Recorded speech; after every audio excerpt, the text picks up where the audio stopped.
The following feature presentation was made possible by Cavite Laguna Expressway, Calax, a Metro Pacific Tollway, Fitbat Fitness QC, Jazzy Sports, Malaos Inn, Dwayne Entertainment.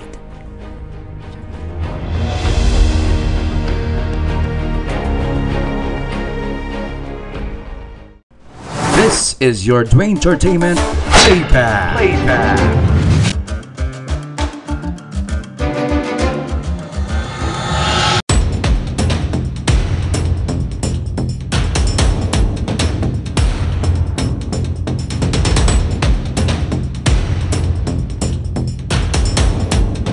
At the moment, ladies and gentlemen, they're spinning out of control mga kaibigan, at kitang-kita nyo sa mga likod talagang they're running around like headless chickens at this juncture. Kanya-kanya pong pwestuhan at kanya-kanya pong diskartihan ang nagaganap dito.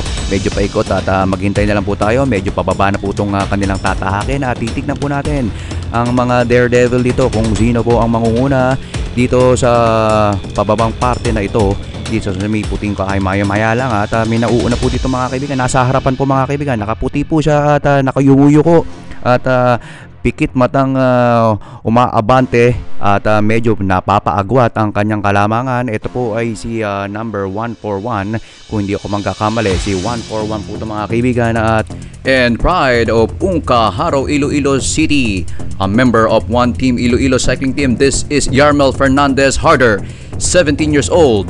Also the Batang Pinoy Individual Time Trial 2023 gold medalist. At siya rin po ay nag-compete sa Tour of Matabungkay 2023. Uwi po mga kaibigan at medyo talagang hinahabol siyang pilit nitong main bunch at this juncture. Ito po ba yung main bunch talaga? Pero most probably po 76 riders po ang nagko-compete po dito sa nagaganap na Batang Pinoy 16 to 17. At andito po sila ngayon still in Lian, Batangas. At ito medyo mukhang nararamdaman itong nagbe-break na ito na nakaputi na almost there at within the striking distance itong mga humahabol sa kanya na talagang in hot pursuit. Talagang tinutugi siya mga kaibigan, nakabuntot lang. Medyo mababa na mga kaibigan ang kakalsadahan ngayon, about siguro negative or Honda Pilipinas 2020. Bunganga, po si Dwayne Badwa.